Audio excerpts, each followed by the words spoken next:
Hey, it's Mazzy here. Welcome back. Roberta Flack just passed away, 88 years old. Pretty long and wonderful life.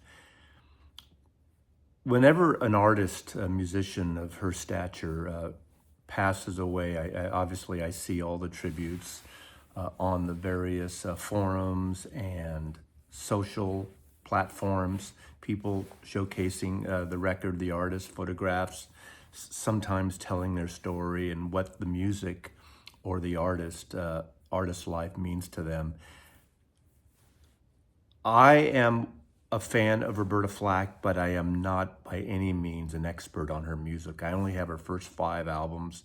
So I hope someone actually on YouTube here comes up and does a whole deep dive into her full discography and more about her.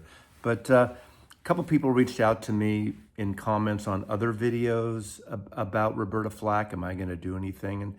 And I usually put it aside and wait a little bit, but I, like everyone else, put on some of her music on this Monday morning, and I thought it would, it spoke to me in a different way. Now, I wouldn't say I'm an obsessive fan of Roberta Flack or all in, but I do remember this first album, First Take, 1969. This was introduced to us by the great jazz soul artist Les McCann, and he writes the liner notes on here how he was playing at a club in Washington, and the Flack sisters, Roberta and her sisters, were singing and apparently found out she was a piano player, and kind of the rest is history. Introduced Joel Dorn, the A&R producer at Atlantic Records who worked with Les McCann, to her, and of course, this was the result in 1969. Now, what's amazing too, to me personally, when I put this on, I kind of played these in order on the Monday when I heard about her passing. And the opening song is a song that many of us heard that was a major hit in 1969, but not for Roberta Flack. It's a very political song, a very direct song of the times. It was written by Gene McDaniels, and it was written in 1966 and originally on a Les McCann album as a studio version. But in 69, the Les McCann, Eddie Harris, Swiss Movement version from the Montreux Jazz Festival was a massive hit. It talks about LBJ and the Vietnam War. It talks about, poor women needing to get abortions. This is pre-Roe v. Wade. So I am one that always says all music is political one way or another, and I don't shy away from the politics getting involved here. Now, this video is not a political video, but I love that her first track on her first album is that song compared to what in 1969, a real volatile time for a lot of reasons in America, and that's a great thing. The great thing about, this is one of my favorite albums of hers. I like all 5 albums I have, but as we all know, her music is very soft in many cases. When she does ramp it up, when there's a larger arrangement, when she gets a little more funky and soulful and upbeat, usually 9 times out of 10 times right after, she acquiesces and goes back into the small, cool, smoldering type of performance of her and piano and her wonderful, amazing voice. And sometimes the lush orchestration comes in, and it just burns. And she'll play a song and go on for 5 minutes, 9 minutes occasionally, and it's such a beautiful thing that really kind of tugs at you. Now, she's not really a songwriter. All her music are covers or songs written that she's taken on and made it hers. A lot of folk music, a lot of American folk artists that she's covered. On this, she even goes into some gospel stuff, which she does over her entire career. Soulful gospel tunes, traditional tunes, where she makes hers, the things she does later with Donny Hathaway. In fact, on here, there's a song, Trying Times, a little more upbeat as I recall, and a song written by Donny Hathaway here.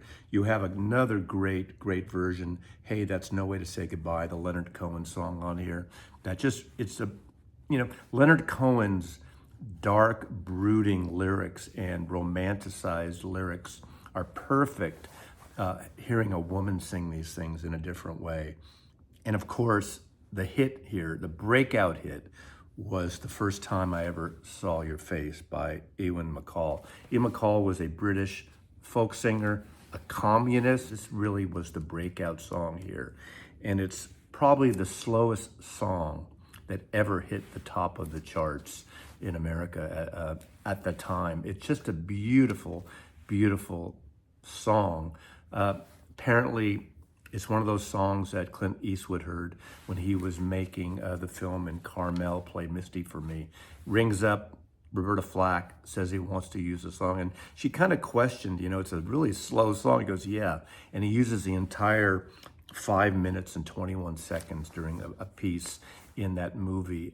It lets the scene and the movie breathe, and it really kind of helped also catapult this and continue on its sales and its iconic place in American culture, cinema, as well as music. So produced by Joel Dorn, the 1969 breakout, Roberta Flack, First Take. Roberta Flack, Chapter 2, another Joel Dorn produced record. This is from 1970. By the way, on this record, what I love about this record, the small ensemble of John Pizzarelli on guitar, Ron Carter on bass, and Ray Lucas on drum. Roberta Flack has always had a sort of melancholic style to her music, and the reaction you get is just that slow, simmering, elongated playing is something that was very different than what was happening in 69, 70, and early 70s, especially with the soul artists. When you get Stevie Wonder and Marvin Gaye, they would do some chill stuff, but they were still more upbeat in so many ways. This is her second album. This is Chapter 2.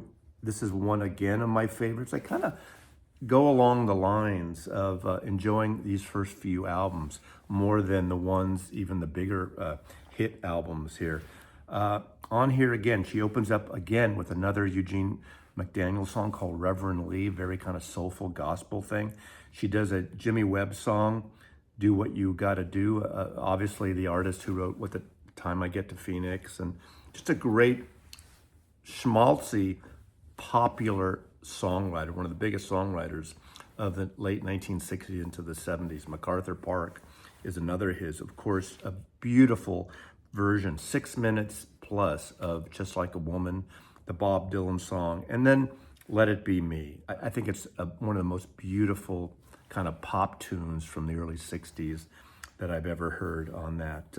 She opens up then side 2 with Gone Away, a Donny Hathaway song, Until It's Time for You to Go, Buffy St. Marie, another folk singer, and The Impossible Dream. Now, Impossible Dream from Man of La Mancha has always been one of those songs that I can't stand. It's the worst song. Go listen to Robert Goulet singing it. I mean, it's this heroic, intense, over-the-top Broadway musical, lyrically and musically, and she kind of really, this is the only version that I like. Only version I can stand of The Impossible Dream is on here. And then ends up with Business Goes On Usual. But another beautiful record, 1970. This is Chapter 2. This Quiet Fire is probably, at least right now, as I went through these, is my favorite album by Roberta Flack. This came out in 1971, again, produced by Joel Dorn. He's the guy that brings her in. He's the guy that probably collaborates with her on the song selections on here, which any good A&R producer would do. Actually, a co-written song with Joel Dorn that she wrote. So it's an original composition, Go Up Moses, the old spiritual Go Down Moses soulful thing.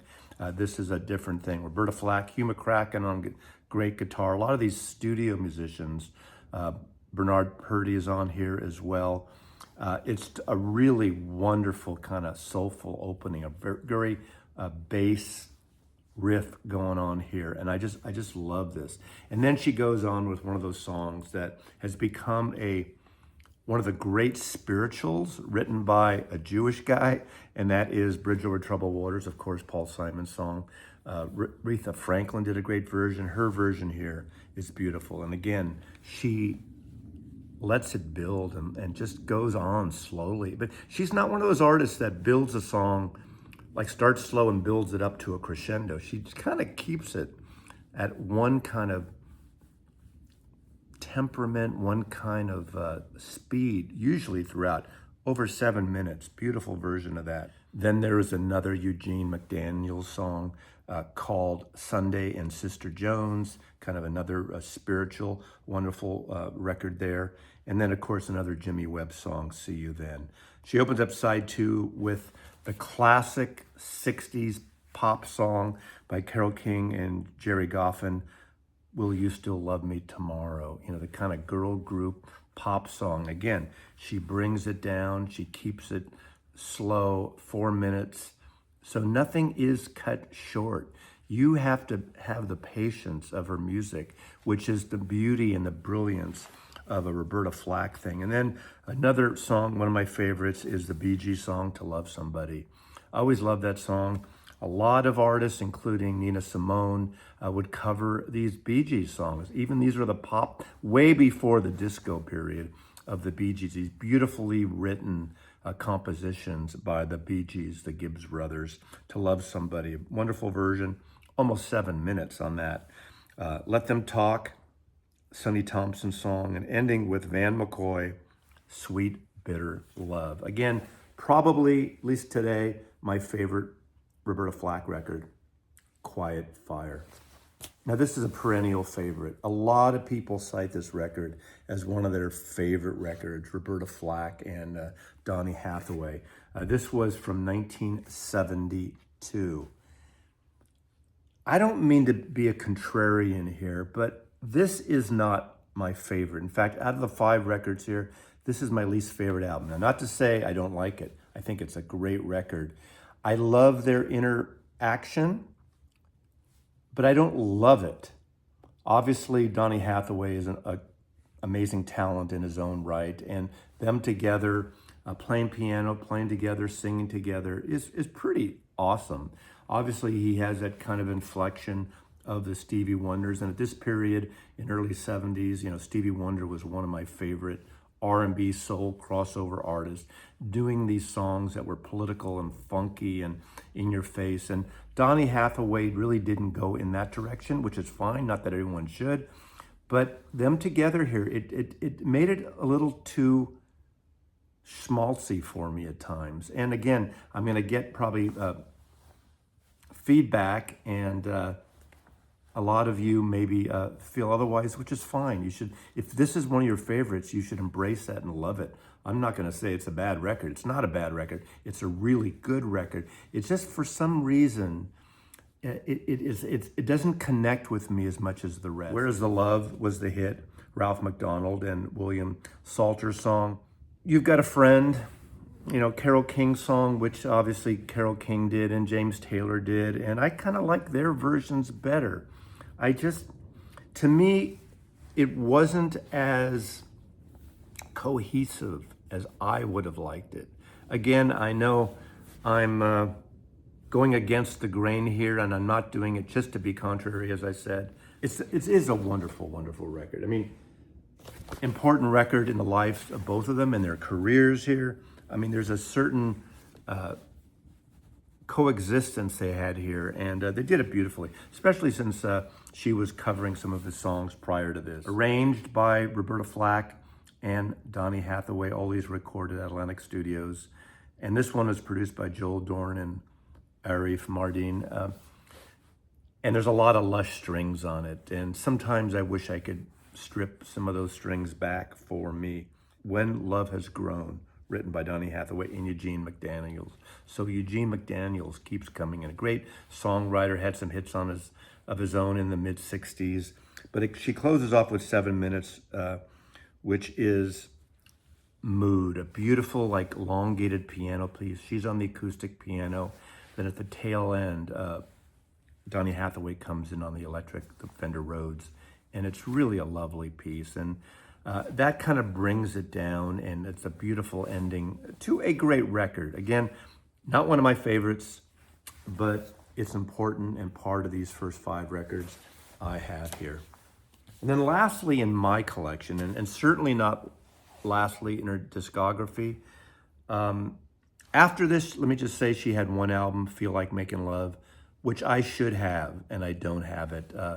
That was a hit for her as well. I don't have that record. After that, I really didn't follow her. After we got into the later 70s, into the 80s and 90s and beyond, I really didn't follow her. She, interesting enough, in the 1980s, she was on a comp of a tribute record of songs covering Yoko Ono, which is really interesting because she lived in the Dakota right next door to John and Yoko's apartment and Sean, and she was a good friend of Yoko Ono and Sean as he was growing up. So there is that connection there too, and I'm sure that's why she was invited to be on that tribute album of Yoko Ono. But let me end with Killing Me Softly.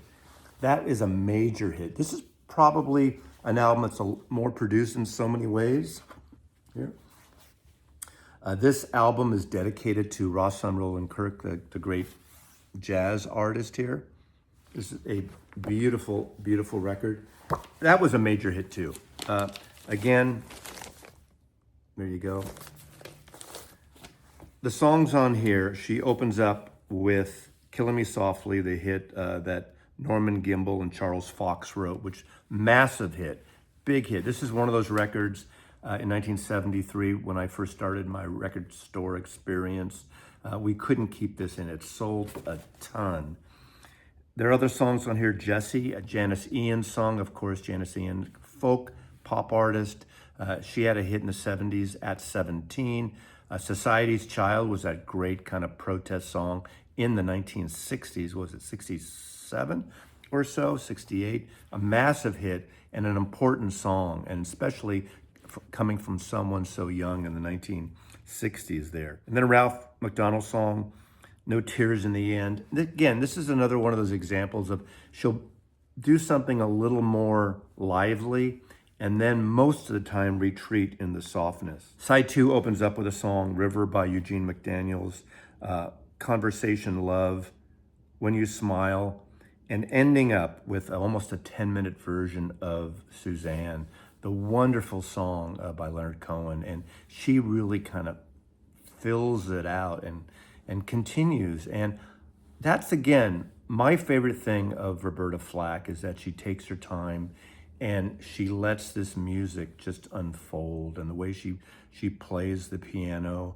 keyboards, even when with other musicians, sometimes interacting. It's not one of those artists that she's bringing people into solo. It's not what it's about. It's about the song and diving into these songs and creating something a little different, turning them inside out in a way. And what I love about any artist who covers up a song that people know about, make it theirs.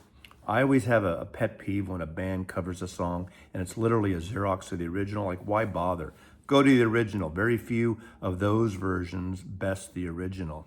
You know, you could argue that the first time I ever saw your face, that this is the definitive version, the Roberta Flack version. I recently showcased a Bert Jansch acoustic guitar piece that sounds nothing like the original Ewan McCall piece, but a song has been covered by so many people. It's a folk song, a beautiful folk song that Roberta Flack made into something completely different. So that is my little tribute, if you will, to Roberta Flack. Great music. Suggest her albums beyond these 5 that you think I should check out, or any of us watching should check out. Again, thanks for watching. Roberta Flack, great artist. Rest in peace. Mazzy loves you.